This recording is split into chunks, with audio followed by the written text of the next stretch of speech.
ಕಾಂಗ್ರೆಸ್ ಆಡಳಿತಕ್ಕೆ ಬಂದಾಗಿನಿಂದಲೂ ಕೂಡ ಅದರಲ್ಲಿ ಶಿಸ್ತು ಅನ್ನೋದೇ ಮಂಗಮಾಯ ಆಗ್ಬಿಟ್ಟಿದೆ. ಸಿದ್ದು ಬಣ, ಡಿಕೆಶಿ ಬಣ, ಡಿಸಿಎಂ ಸಿಎಂ ಹುದ್ದೆಗೆ ಸಂಬಂಧಪಟ್ಟಂತೆ ಚರ್ಚೆಗಳಾಗ್ತಲೇ ಇತ್ತು.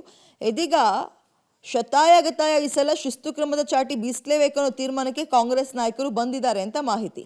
ಸಿಎಂ ಸಿದ್ದರಾಮಯ್ಯ ಹಾಗೂ ಡಿಸಿಎಂ ಡಿಕೆ ಶಿವಕುಮಾರ್ ಎರಡೂ ಬಣದಲ್ಲಿ ಒಬ್ಬೊಬ್ಬರ ಟಾರ್ಗೆಟ್ ಮಾಡಿ ನೋಟಿಸ್ ಕೊಡೋದು ಬಹುತೇಕ ಫಿಕ್ಸ್ ಅಂತ ಇದ್ದಾರೆ. ಸಿದ್ದರಾಮಯ್ಯ ಬಣದಲ್ಲಿ ಸಚಿವರೊಬ್ಬರಿಗೆ ನೋಟಿಸ್ ಬಹುತೇಕ ಗ್ಯಾರಂಟಿ.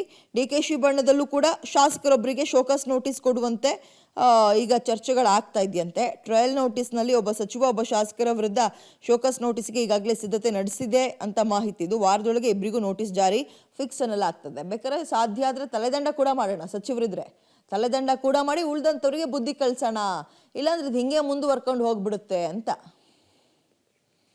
ನೋಟಿಸ್ ಇಶ್ಯೂ ಮಾಡ್ತಾ ಇದ್ದೀನಿ, ನಾನು ಯಾರಿಗೆ ಮಾಡಬೇಕು ಆಮೇಲೆ ನೋಡಿ, ಶೋಕಾಸ್ ಯಾರಿಗೆ ಇಶ್ಯೂ ಮಾಡ್ತೀನಿ ಅಂತ ಆಮೇಲೆ ನೋಡಿ. ಎಲ್ಲ ಶಾಸಕರುಗಳಿಗೆ, ಮಂತ್ರಿಗಳಿಗೆ, ನಮ್ಮ ನಾಯಕರುಗಳಿಗೆ ಶಾಸಕರ ಮನೆಗಳಲ್ಲಿ ಸಭೆಯನ್ನ ಮುಂದಕ್ಕೆ ಯಾವ ಕಾರಣಕ್ಕೂ ಮಾಡಕ್ಕೆ ಅವಕಾಶ ಕೊಡಲ್ಲ.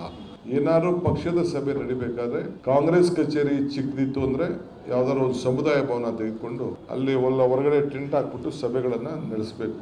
ಚುನಾವಣೆಯಲ್ಲಿ 1ರಿಂದ 9 ಪಕ್ಷನ ಒಂದು ಹಂತಕ್ಕೆ ತೋರಿಸಿದ್ದೀವಿ. ಅದೇ ಇವತ್ತು 1 9 ಬಂತು, ಕೆಪಿಸಿ ಅಧ್ಯಕ್ಷತನ ಕೇಳ್ತೀರಿ ರಾಜಣ್ಣ.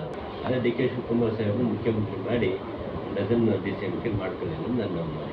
ಸುಮ್ಮನೆ ನೀವು ಕ್ರಿಯೇಟ್ ಮಾಡ್ತೀರಂದ್ರೆ ಮತ್ತೆ ಡಿಸಿಎಂ ಮಾಡಿ ಬೇಡ ಅಂದರೆ 1 ಡಜನ್ ಮಾಡಿ ಮುಖ್ಯಮಂತ್ರಿನ ಡಿ ಕೆ ಶಿವಕುಮಾರ್ ಸಾಹೇಬರು ಮಾಡಿ 1 ಡಜನ್ ಅದೇ ತೀರ್ಮಾನ ಆದರೂ ಚರ್ಚೆ ಚರ್ಚೆ ಮಾಡಿರ್ತಕ್ಕಂಥ ಹೇಳಿಕೆ ಹಿಂದುಳಿದ ವರ್ಗಗಳಿಗೆ ಮಾಡಿರ್ತಕ್ಕಂಥ ಅವಮಾನ, ಪ್ರಜಾಪ್ರಭುತ್ವಕ್ಕೆ ಮಾಡಿರ್ತಕ್ಕಂಥ ಅವಮಾನ ಮಾಡಿದಾರ ನನಗೆ ಗೊತ್ತಿಲ್ಲಪ್ಪ. ನನಗೆ ಏನು ಹೇಳಿಕೆ ಬಂತು, ಯಾರು ಹೇಳೋರೋ ಅವ್ರ ಬಗ್ಗೆ ಹೇಳಿದ್ದೀನಿ. ಡಿ ಕೆ ಸುರೇಶ್ ಬಹಳ ಪರಿಣಾಮಕಾರಿಯಾಗಿ ಕೆಲಸ ಮಾಡಿದಂಥ MP ನಲ್ಲಿ ಪ್ರಥಮ. ಯಾಕೆ ಸೋಲಿಸಿದ್ರು? ಇವ್ರು ಸ್ವಾಮಿಗಳೆಲ್ಲ ಸೇರಿ ಸೋಲಿಸಿದಲ್ವ.